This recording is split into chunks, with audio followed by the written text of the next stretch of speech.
Bismillahirrahmanirrahim. Assalamualaikum warahmatullahi wabarakatuh. Selamat siang semua untuk yang hadir di sini. Terima kasih atas undangannya dari Koba maupun dari WIN, Fakultas Adab ya. Selamat bertemu Pak Dr. Johan, Prof. Jajat ya, dan yang lainnya yang hadir di sini. Saya sambil menunggu ini ya, sudah ya? Oke.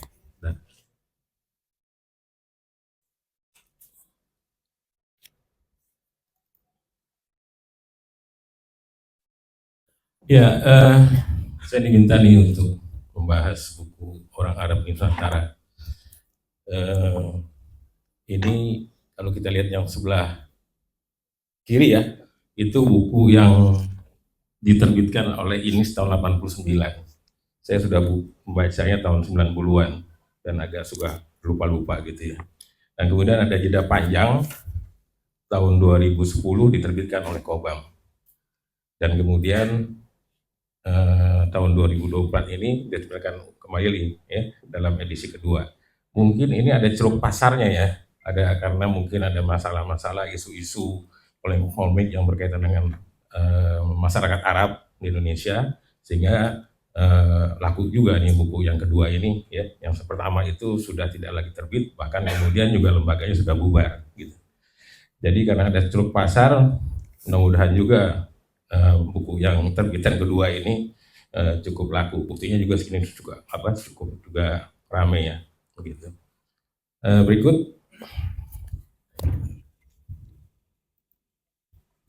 Berikut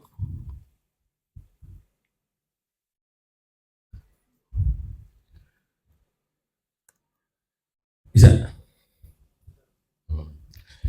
Ya, jadi sebelum kita membahas bukunya, sebetulnya saya yang tidak membahas buku, tapi cara bagaimana Van Berg ini menulis gitu ya. Pertama-tama kita lihat misalnya bahwa para periset Belanda di era kolonial itu, sejak tahun 30-an boleh dikatakan, pemerintah kolonial Belanda itu sudah mulai mendidik dan juga memanfaatkan para akademikus. Di sini contohnya saya berikan misalnya Van der Tuuk ya, mungkin udah tahu juga Van der Tuuk itu orang hebat, orang gila itu, karena saya bilang bahwa dia itu linguis yang membuat kamus Batak, kemudian kamus Lampung, kamus Jawa kuno, kamus apa lagi ya, Jawa Bali gitu ya. Dia tinggal selama berapa tahun di suatu lingkungan di mana dia mengerjakan kamus tersebut, terakhir di Bali. Dan kemudian ada Frans Willem Junghun, kita tahu juga sebagai fonikus dan geolog. Dan berikut ada Van der Berg sebagai seorang etnograf, dan juga kemudian K.F. Holle, seorang linguis. Dan juga kemudian ada tokoh yang selalu berkaitan dengan arkeologi dan sejarah, yaitu Brandes. Kalau ada situs-situs pasti akan selalu dikaitkan dengan nama ini. Dan juga adalah subhogronya, dan seterusnya sampai dengan awal abad 20 ya, seperti itu.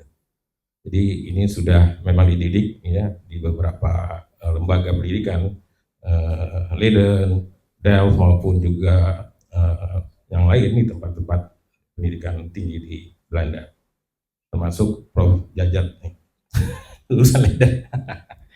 Berikut.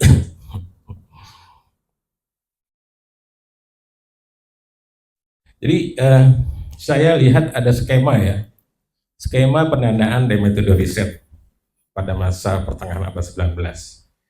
Saya awalnya curiga gitu ya, bahwa ini ada pesanan gitu ya dari pemerintah Belanda. Ternyata riset tentang orang Arab oleh Van der Berg ini bukan berupa suatu pesanan pemerintah Belanda, tapi inisiatif sendiri dari dia untuk mengusulkan untuk meneliti tentang fenomena orang Arab di Hadrami. Karena dia tinggal di Batavia, dia melihat begitu banyak berseliweran orang Arab ini, dan kemudian menjadi perhatian dia, dan kemudian juga menarik perhatian dia untuk diteliti. Jadi berdasarkan inisiatif riset sendiri yaitu Van der Berg, sedangkan pemerintah Belanda itu hanya menyiapkan dananya saja. Skemanya adalah mengajukan proyek proposal. Waktu itu mungkin tidak terlalu banyak ya. Jadi bisalah orang-orang tertentu mengajukan proyek proposal ini. Ordal juga ada orang dalamnya juga seperti itu. Dan kalau sekarang kan sulit ya, jadi saya di Dikti, di bawah Dikti, sehingga kemudian tidak bisa mengajukan seperti ini, harus ikut sayembara, kecuali orang dalam gitu ya. Atau mungkin di sini Departemen Agama juga seperti itu kan, ada proyek apa misalnya sayembara riset dan kita kemudian mengajukan. Jadi ada proyek proposal lah seperti itu. Nah untuk metode risetnya saya lihat cukup baik ya, melakukan satu standar umum sebagai kajian ilmiah dalam tahapan metode riset etnografis. Satu misalnya melakukan metode wawancara mendalam dengan sejumlah informan kunci dan dibantu dengan mitra lokal yaitu Muhammad Hasan Babahir, dan ini sebagai Kapten Arab 1863-1894. Kalau saya kemudian hitung umurnya kira-kira umur 72 atau 74 tahun. Dan kemudian ya Usman bin Yahya sebagai Mufti Betawi, ini tanggal lahirnya 1822 sampai 1913. Tapi ketika menjadi mitra lokal dari Van der Burg itu berumur sekitar 42 tahun lah gitu kira-kira. Jadi masih berada di bawah dari Muhammad Hasan Babahir ini. Bab pertama kita lihat misalnya menggambarkan peta geografi wilayah Yaman Hadramaut sebagai suatu tempat mukim para diaspora Arab Hadrami. Meskipun dia tidak pernah ke Hadramaut. Ini unik ya. Jadi dia mampu gitu ya membayangkan dan membuat peta, bahkan kemudian membuat detail jarak-jarak ya antar kota dan sebagainya, dan kemudian juga membuat secara detail apa saja misalnya dari Mukalla ke Aden itu harus melewati apa, apakah lembah, apakah gurun, dan berapa kilometer harus dijalani seperti itu. Begitu juga di kota-kota lain, di buku tersebut ada itu urutannya, canggih seperti itu. Dan biasanya memang seorang etnografi kalau kita kemudian melakukan suatu kajian pada suatu komunitas atau suatu suku bangsa, tentunya juga kita akan memperhatikan itu, ya memperhatikan di mana siapa komunitas itu bermukim atau tinggal gitu. Dari mata anginnya mungkin sebelah utara berdampingan dengan apa, selatan maupun barat juga seperti itu, sehingga kita tahu bahwa dia berada di mana di antara sekian banyak juga suku bangsa lain seperti itu. Jadi benar-benar detail digambarkan oleh Van der Burg ini seperti itu. Dan saya pikir ini juga suatu hal yang standar ya, artinya kalau kita tadi saya katakan bahwa kalau kita ingin meneliti suatu kelompok masyarakat, tentunya kita juga harus memperlihatkan lebih dulu adalah di mana dia bermukim seperti itu.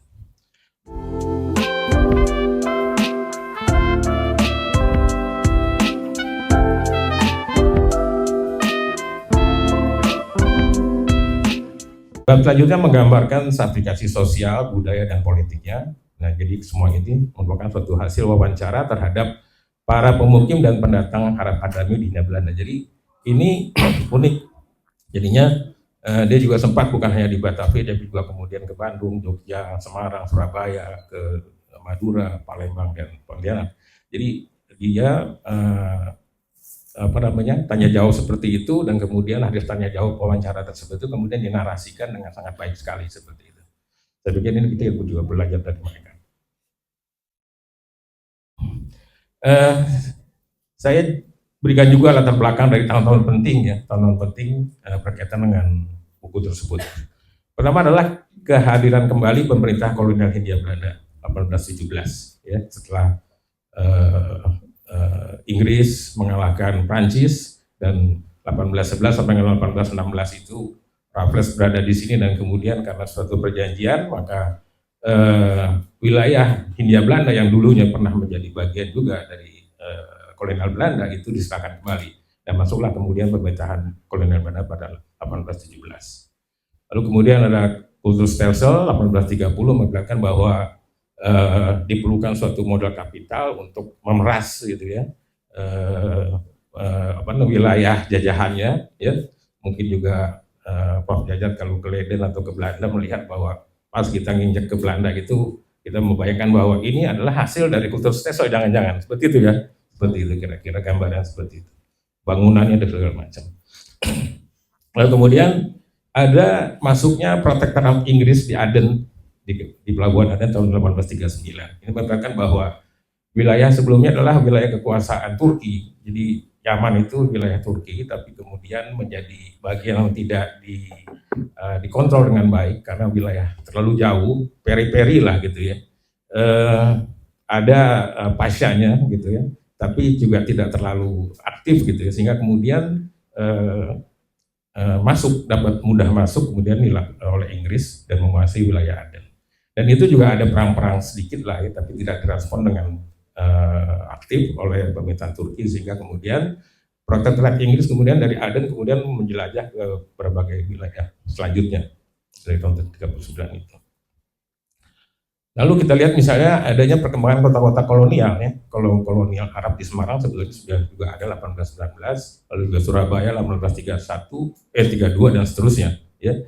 Bahkan kemudian pada tahun 1844 itu karena sudah ada banyak masyarakat Arab di Batavia, perlu diangkat Kapten Arab gitu, sebagai perwakilan mereka untuk menjadi penghubung ya, penghubung antara pemerintah kolonial dengan masyarakat kolonial Arab di suatu kota-kota tertentu, termasuk juga kemudian Batavia ini. Lalu juga ada kemudian perusahaan pelayaran. Pelayaran ini yang dilakukan oleh orang Arab tahun 1845 tanggal 1855 yang berlayar dari mulai Aden ke Goa di India, ke Palembang, ke Pontianak dan juga ke Jawa, disebar kemudian kepada di wilayah pesisir Pulau Jawa. Dan ini masih berbentuk kapal layar dan kapal kayu lah, tapi bobotnya juga cukup besar.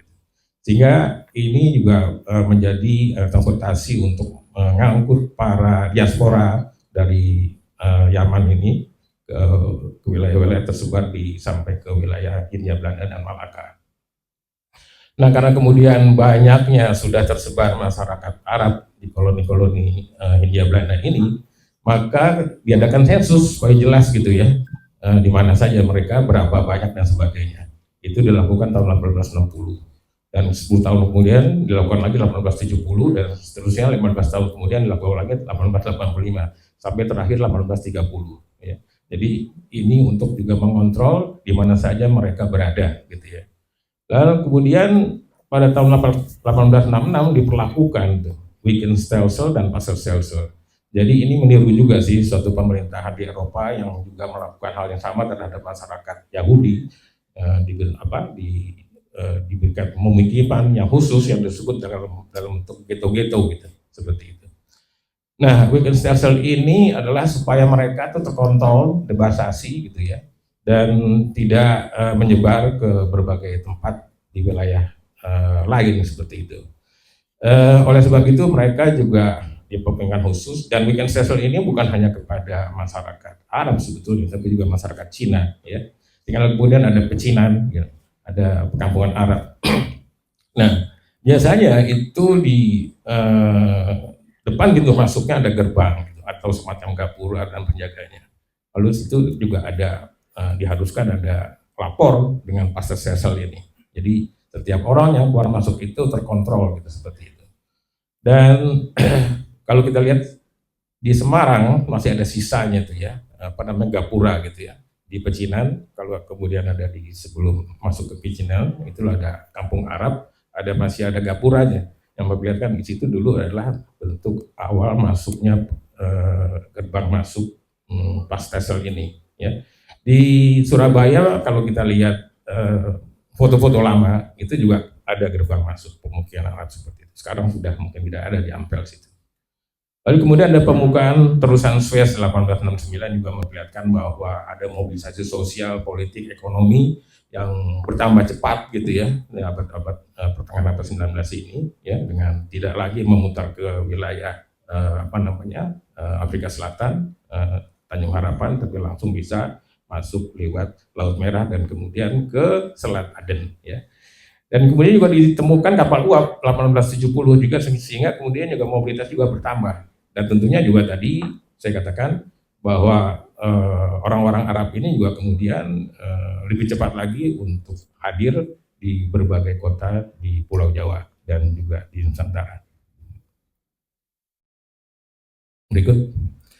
Tahun penting kedua, tahun penting sambungannya, lalu juga ada pan-islamisme sebetulnya. Lalu kalau kita bayangkan sebetulnya atau kita baca pan-islamisme itu di awal abad 20, ternyata tuh pertengahan abad 19 sudah ada tuh ya gagasan-gagasan pan-islamisme oleh Turki gitu ya. Dan ini kan hal yang wajar juga ya, ketika kemudian runtuhnya Pax Romana, lalu kemudian muncul Pax British, ya, lalu kemudian Pax Austro-Hungaria di Eropa dan sebagainya, dan kemudian juga muncul Pax Islamisme untuk menyatukan berapa bangsa gitu ya beragama Islam untuk menjadi kesatuan, dan itu sebetulnya hal yang wajar.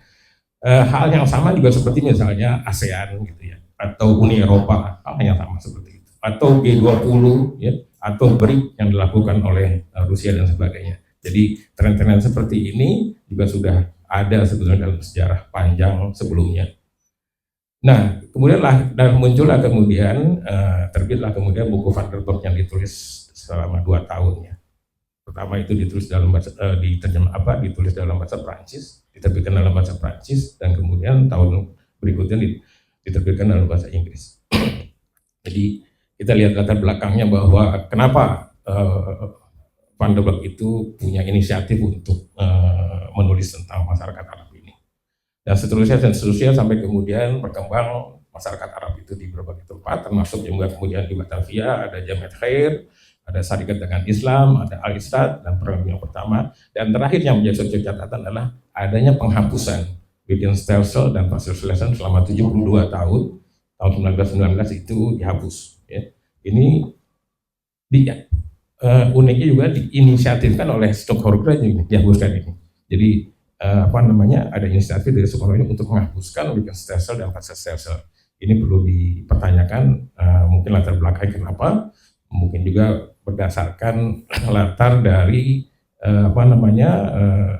kebutuhan ekonomi dan politik ya, seperti itu. Dan seterusnya ada gerakan nasional Malaysia, sensus penduduk kemudian terakhir, dan gerakan politik Indonesia. Berikut kita lihat lagi kemudian paradigma pemerintahan kolonial terhadap orang Arab Hadrami di India Belanda, termasuk juga sebetulnya orang Cina.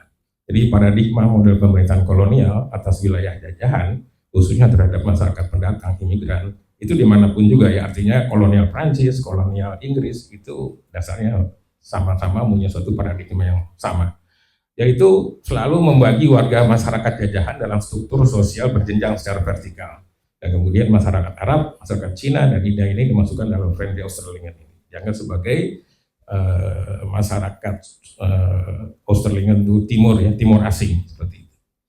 Lalu kemudian juga mengatur atau mengontrol atau mengawasi tempat tinggal dalam bentuk segregasi residensial ya, orang Cina, orang Arab, pribumi, dan orang Eropa itu sendiri dalam bentuk Wittgenstein dan sebagainya. Lalu juga mengatur atau mengontrol pembagian pekerjaan sesuai dengan jenjang masyarakat kolonial, pedagang, trader, broker ini beda-beda. Kalau misalnya masyarakat Cina itu diberikan juga komoditi yang kaitannya dengan candu atau Arab gitu ya, seperti itu. Tapi untuk masyarakat Arab juga kemudian diberikan juga komoditi yang lain seperti itu. Berikut yang keempat, membatasi gerak kehidupan yang membahayakan dan mengancam kekuasaan kolonial dalam bentuk pembatasan dalam bentuk organisasi atau lembaga atas nama masyarakat pendatang ya, termasuk lembaga keagamaan, media komunikasi, dan pendidikan. Misalnya Jamiat Khair itu dibentuk tahun 1901 tapi baru disahkan 1905, sama seperti juga THHK dari masyarakat Cina. Lalu kemudian juga membatasi gerak kehidupan yang berkaitan dengan mobilitas sosial, baik itu keluar kota maupun keluar negeri, dengan tadi yang saya katakan dari Pascal gitu, untuk mengontrol kehidupan masyarakat imigran yang hadir di Hindia Belanda. Lalu kedua juga membagi peran kepada orang yang dipercaya dalam kelompok masyarakat imigran, yaitu mengangkat seorang kapten atau mayor atau letnan ya, seperti tadi saya katakan bahwa di tiap kota itu kalau kemudian ada koloni Arab sekian jumlahnya, maka kemudian diperlukan orang yang dapat dipercaya sebagai penghubung antara masyarakat Arab dengan pemerintahan kolonial. Dan tentunya adalah mengenakan pajak, aturan lainnya yang diskriminatif terhadap warga jajahan. Kalau dia tersebar tidak dalam bentuk pemukiman khusus, maka sulit untuk dimintain pajaknya. Ya. Tapi kalau kemudian jelas terdaftar sekian orang yang mau bermukim di suatu pemukiman Arab itu, sehingga kemudian juga pajaknya mudah untuk diterapkan seperti itu. Kira-kira begitulah paradigma kolonialnya seperti itu. Berikut, jadi pada dasarnya pemerintah kolonial pada waktu itu perlu mengamati, memahami, dan perlu menguasai kehadiran orang Arab ini. Orang Arab Hadrami ini yang setiap tahun yang bertambah tinggal di kota-kota besar di Hindia, ya berdasarkan sensus tadi tahun 1560, 1570 dan sebagainya. Apalagi dengan adanya isu Islamisme, ya telah kemudian juga membentuk stigma Islamofobia, Arabofobia di mata pemerintah kolonial. Jadi usulan dari Spandau ini itu diterima dengan baik gitu, ya bahkan ini sangat membantu bagi pemerintah kolonial.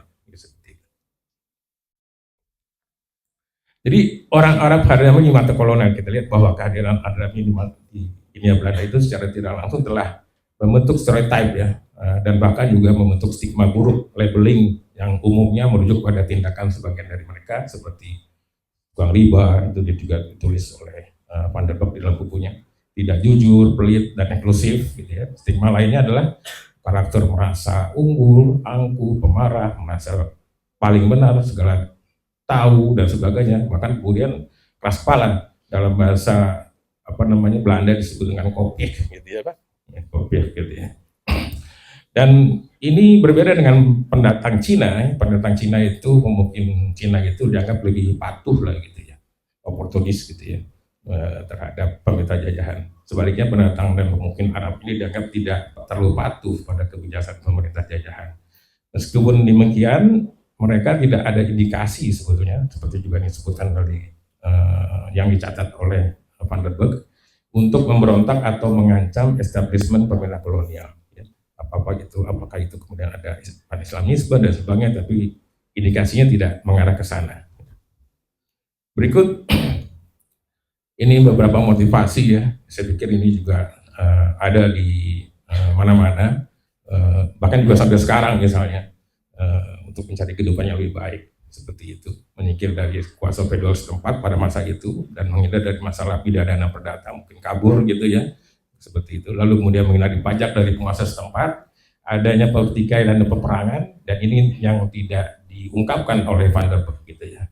Ajakan dari jaringan keluarga yang sudah menetap gitu ya, serta dorongan untuk akumulasi modal bagi para pedagang. Nah, kemudian keberterimaan orang Arab di setiap wilayah Nusantara bersifat sangat relatif, ya, tergantung dari konteks sosial budaya, politik masyarakat setempat. Ada yang bisa terima, ada juga tidak, dan bahkan juga kemudian menolak. Dan muncullah kemudian stigma-stigma buruk itu pada masyarakat Arab itu sendiri. Di tiap kota beda-beda. Nah, sejak awal abad 17 di Hadramaut sendiri sudah tidak ada lagi tuh sebuah pemerintahan otoritis yang tunggal yang berkuasa gitu. Jadi status-status mereka ini menjadi orang bebas dan dikuasai oleh para penguasa setempat yang disebut dengan mukadam ini atau kepala suku yang feudalis, diskriminatif berdasarkan kelas kasta di sana gitu. Jadi Arab Hadrami ini juga adalah masyarakat tribal yang masih kuat memegang adat istiadat setempat. Tempat pemukiman mereka itu merupakan wilayah yang selalu bersebelahan seperti yang digambarkan oleh Van der Burg dalam bukunya dengan marga suku bangsa lain sehingga sering terjadi pertikaian di antara mereka. Gak beda sebetulnya dengan masyarakat atau masyarakat suku bangsa di Papua, kan Papua juga banyak gitu suku bangsanya, dan mereka sering bertikai gitu karena masalah batas, masalah apalah gitu ya, yang sering juga menjadi pertikaian di antara mereka. Nah, berdasarkan geografisnya mereka berdiaspora ke wilayah Afrika Timur, India, semacam Malaka, juga ke Hindia Belanda. Sementara nih ya pada diaspora Arab Lebanon, Syria, Palestina, dan Irak lebih mengarah ke wilayah barat dan utara. Ya. Bahkan sekarang akibat dampak perang dari Syria maupun Irak dan Palestina itu mereka tidak bermukim di Indonesia, lewat ke Australia gitu. Makanya kemudian orang-orang Arab Lebanon ini banyak di Australia, di Melbourne itu. Begitu juga orang Irak dan Syria. Bahkan mungkin mereka bermukim juga kemudian ke wilayah Eropa gitu, seperti itu. Jadi Indonesia diliwati. Pertanyaannya kenapa? Jangan-jangan, walaupun mungkin ada ya orang Iraknya yang masih tertinggal di Kalideres sana, dan juga kemudian ada juga di wilayah Timor gitu ya. Karena mereka untuk sementara aja untuk berangkat ke Australia seperti itu. Jadi koloni Arab Hadrami terbesar terdapat di Hindia Belanda. Padahal sejak tahun 1866, sejak adanya kebiasaan Stelsel itu sampai dengan tahun 19, kehidupan mereka dihimpit oleh berbagai peraturan dan asis yang diskriminatif. Pertanyaannya, mengapa mereka tidak memilih atau pindah ke wilayah yang lebih nyaman daripada Hindia Belanda? Misalnya di Semenanjung Malaka yang dikuasai oleh Inggris. Ya, fenomena ini dapat membuka peluang untuk riset tersendiri. Ya, saya lemparkan pertanyaan ini untuk coba menjadi bagian juga kajian tersendiri. Tapi perlu dibaca juga buku-buku kajian sebelumnya yang kaitannya dengan masyarakat Arab di Malaka dan Singapura, yaitu dari Alatas, Osman, Freitag, dan Tang. Ya, seperti itu. Lalu diaspora Arab Hadam ini membentuk dua kategori, yaitu kaum Mulaiti dan kaum campuran hibrid yang disebut dengan muawalat. Ya. Nah, istilah muawalat ini diberikan oleh kaum Mulaiti itu yang tidak tinggal dan mereka bisa pulang balik ke sana setelah mendapatkan modal kapitalnya. Yang lahir di Hindia Belanda itu sebutan mereka sangat merendahkan sebab berasal dari hasil kawin campur yang tidak murni lagi. Muawalat berarti juga yang terasing atau orang yang tertinggal. Gitu. Nah, konsep-konsep muawalat ini atau campuran atau produk dari akulturasi dan adaptasi ini di beberapa wilayah Amerika Latin itu ada istilahnya, ada konsepnya, itu seperti mestizo, Creole, mulatto, Samwis, dan Quadroon, tergantung dari persentase darah yang ada dalam tubuh seseorang itu, campuran tersebut. Ada yang 80%, ya, kemudian 50%, ada yang kemudian 25%, bahkan 10%. Itu istilah-istilahnya mereka berikan kepada orang-orang yang berasal dari produk campuran tersebut. Di Hindia Belanda juga ada produk seperti itu yang ditujukan kepada masyarakat campuran Eropa yang disebut dengan masyarakat Indis, ya, Indo gitu ya, Indo-Eropa seperti itu. Makanya kemudian juga ada kebudayaan Indis, ya, kebudayaan Indis itu yang berbeda dengan kebudayaan Belanda, ya, artinya dia punya cara makan sendiri, cara berpakaian sendiri, arsitek rumahnya juga berbeda dan sebagainya seperti itu. Nah, untuk muawalat ini apa nih pertanyaannya, konsep yang tepat untuk para muawalat ini? Ya, hibrida apakah seperti itu juga menjadi suatu kajian tersendiri, ya.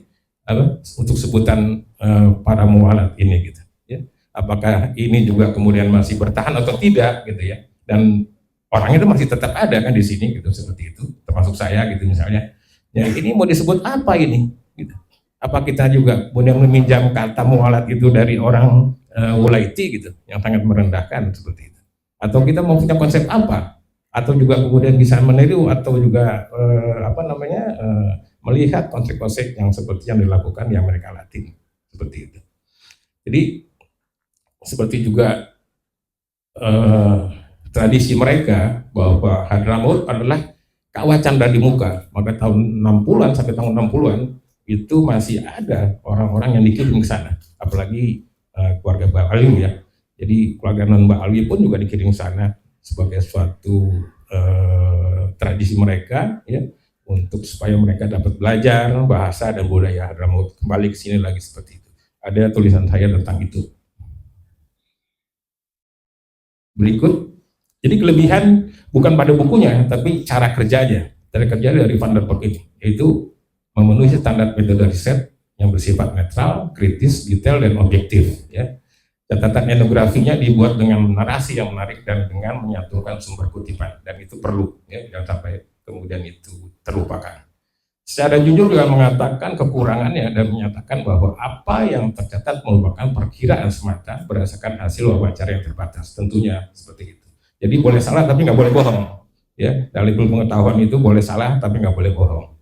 Bahwa koloni Arab dan keturunannya yang disimpulkan tidak membahayakan dan mengancam eksistensi pemerintah kolonial Belanda.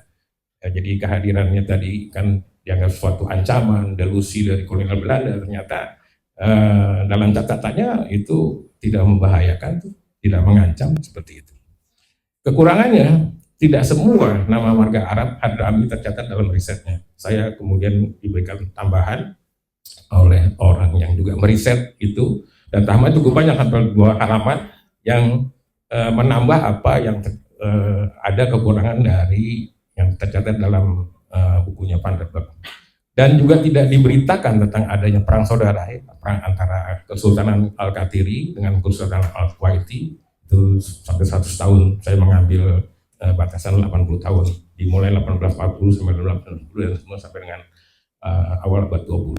Ini sebagai salah satu juga pendorong diaspora Arab Badawi, termasuk engine saya hadir di sini gitu. Kalau nggak saya nggak bicara di sini. Ya sarannya untuk mahasiswa nih, ya jika ingin mengetahui cara kerja seorang etnolog, bacalah buku Van der Burg ini, ya seperti itu kira-kira. Ini satu gambaran saja bahwa Katiri itu sebagai suatu kesultanan sebenarnya juga dinamakan sebagai satu state atau negara gitu ya, yang menguasai wilayah Aden dan Siun. Dia juga mengeluarkan paspor. Kalau tulisannya itu Al-Kasiri, tapi juga kemudian dibacanya Al-Katiri State Hadramaut seperti itu. Ya. Kira-kira demikian. Terima kasih. Assalamualaikum warahmatullahi wabarakatuh.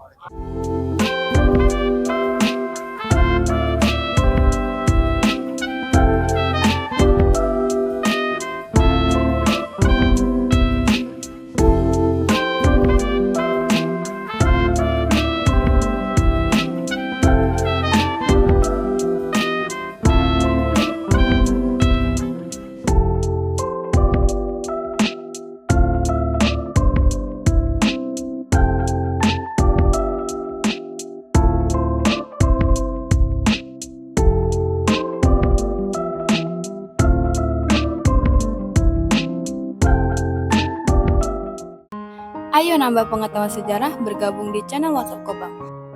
Untuk bergabung, silahkan scan barcode ini.